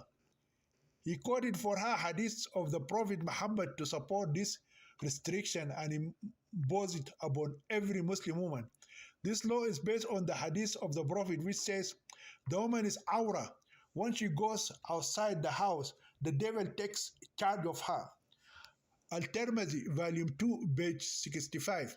This hadith says that whenever any woman goes out of her house, she becomes possessed by the devil. Being a tool of Satan, she is extremely dangerous and detrimental to society. The welfare and benefit of society are best served as long as she stays in the home under lock and key. She must remain locked inside the house to protect the city, streets, and rural areas. Otherwise, men may succumb to this feminine temptation and the epitome of evil. They will fall victim to the sin of adultery, pornography, and committing indecency and immorality. If she has to go out for any emergency, Islamic law requires her to cover her entire body. Even her voice is considered private parts, as a speaking vagina or an open pussy. Therefore, she should not speak at all. There is no definition so widely used among Muslims for defining the woman than the woman is aura. The term aura is defined in the Encyclopedia of Islam as the external genitals, especially of the female, citing Hagan Newton, 1996, page 5. So to put it simply, every woman is a walking, talking pussy. Every part of her body is considered a vagina. This restriction is imposed on women's movements within society because the Prophet Muhammad once saw a young woman on the street and became so sexually aroused by her that the only way to deal with his frustration and excitement was to rush quickly to his wife, Zainab bint Jahsh, and get the relief he needed for his predicament by having sex with her. Jabir reported that Allah's messenger may peace be upon him, saw a woman, and so he came to his wife Zainab as she was tanning leather and had sexual intercourse with her. He then went to his companions and told them, the woman advances in the form of Satan and retreats in the shape of a devil. So when one of you sees a woman, he should come to his wife, for that will rebel what he feels in his heart. Sahih Muslim, Book 8, Hadith number 3240. Additionally, the beautiful Rehana is warned that flouting this law could result in her being arrested, flogged, and deported back to her country. She might even be mistaken by the Saudi police for a prostitute and get stoned to death. Then Sheikh Ahmad told Rehana Khan about a recent case of a Philippine woman who was caught talking to a man and arrested as a prostitute. On the following Friday, she was stoned to death by the faithful after their public prayer. Even inside his house, the lovely Rehana should not talk to any of his sons. She should keep herself at a distance from any male in his house. Sheikh Ahmad said that in his country, people believe in the wise saying, keep the egg away from the stone and the female from the male. These restrictions imposed on women and many other prohibited matters were announced by Sheikh Ahmad through the Sudanese translator while the three acquaintances were sitting on the shore of the Arabian Sea in Bombay in front of the five-star Taj Mahal Hotel, where by pure chance the poor maid servant met her sugar daddy, the rich old Arab man. Afterward, Sheikh Ahmad requested that his newly found beloved and most treasured woman come to the office of the recruitment agency the following day so that travel preparations could be completed for her journey to the Kingdom of Saudi Arabia. This time, Sheikh Ahmad decided to be out of the picture until everything is processed and his beloved Muslim Layla is ready to be sent to him in his country. He then phoned the recruitment office and told them to make all the necessary arrangements for his maidservant. Rehana has no passport and has no clue what the word passport means. From her employment with several rich families, she thought all an Indian woman would need is a visa to go to one of the rich Muslim countries in the Gulf. She believes that as soon as a visa is obtained, all she has to do is say goodbye to her family and fly immediately to her new promised land. Being naive and unsophisticated in worldly matters, she thought the visa would allow her to board a plane and travel overseas. She does not know a person has to purchase a ticket and book a flight on an aeroplane.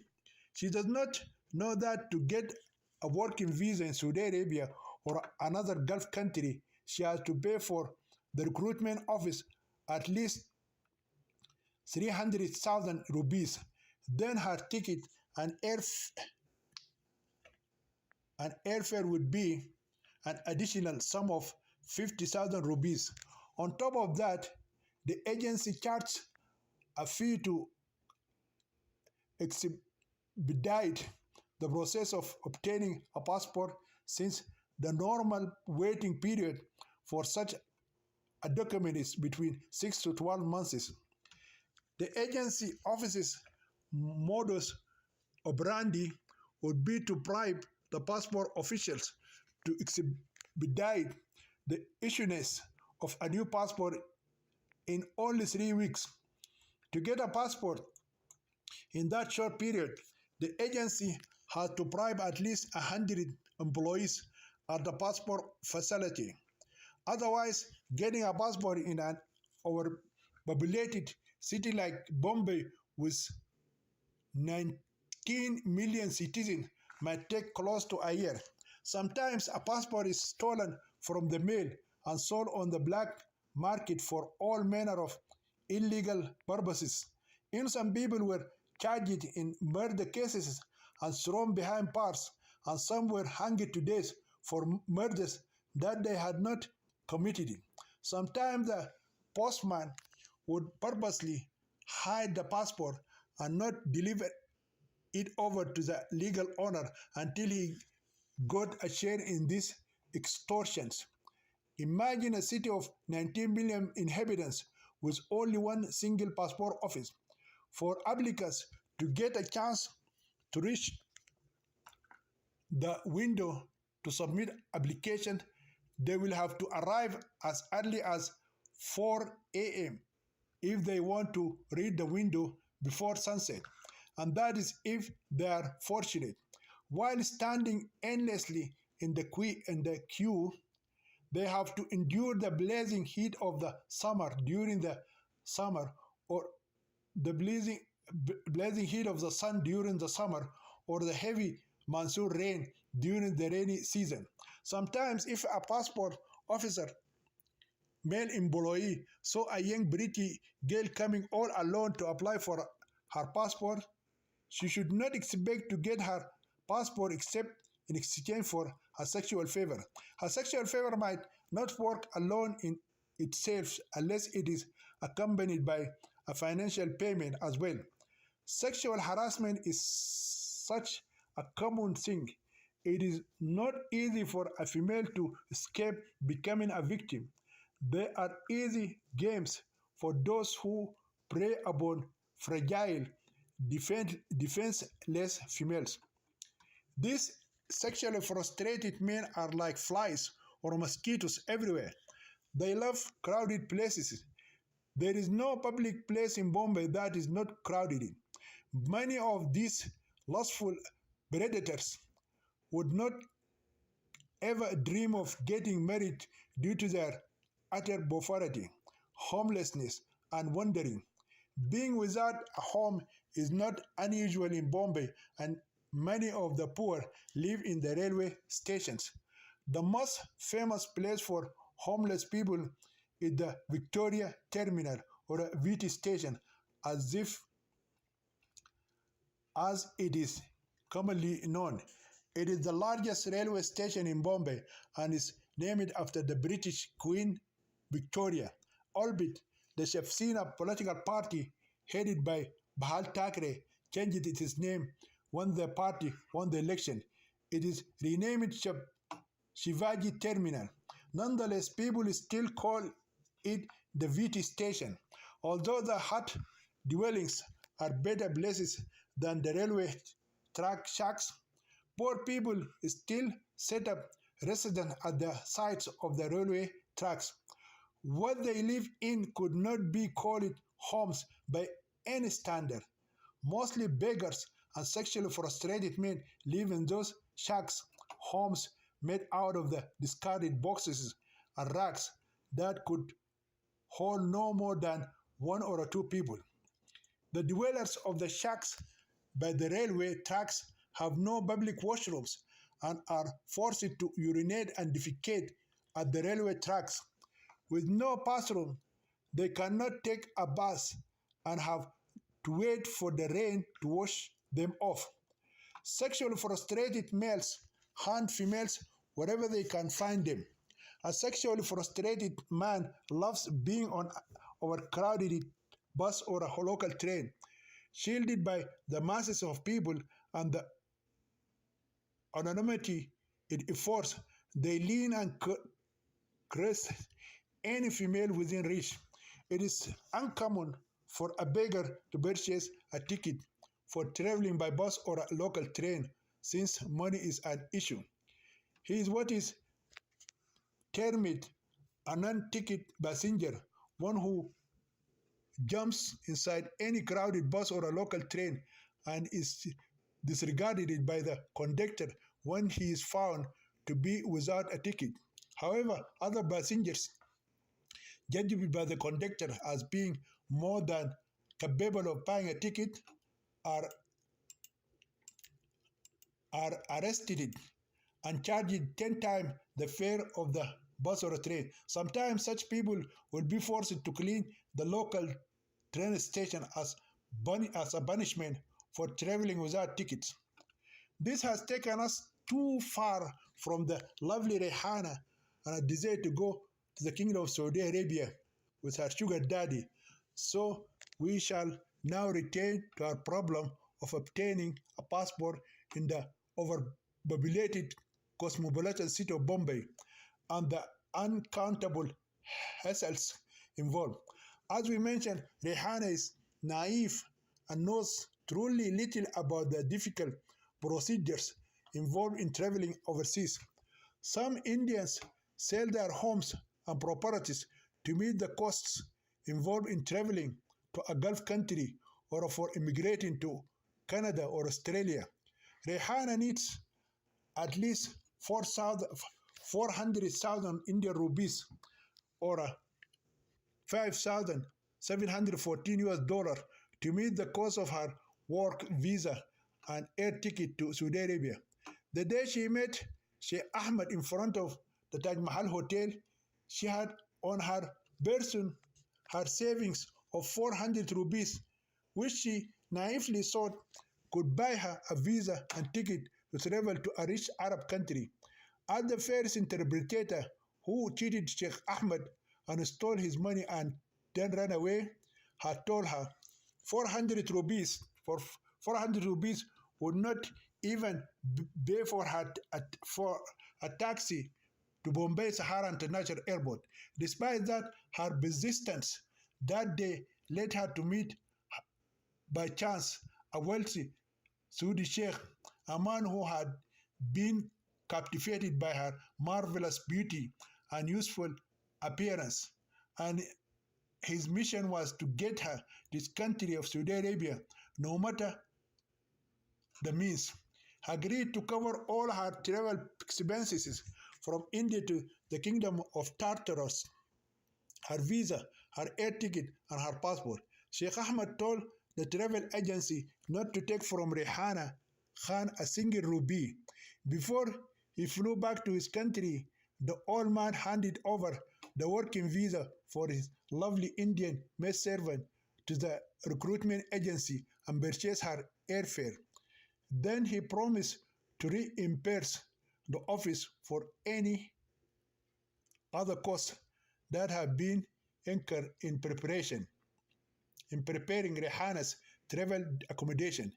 He asked the travel agency to hasten the process and fly his lovely Indian Layla over to her Arab case as soon as possible.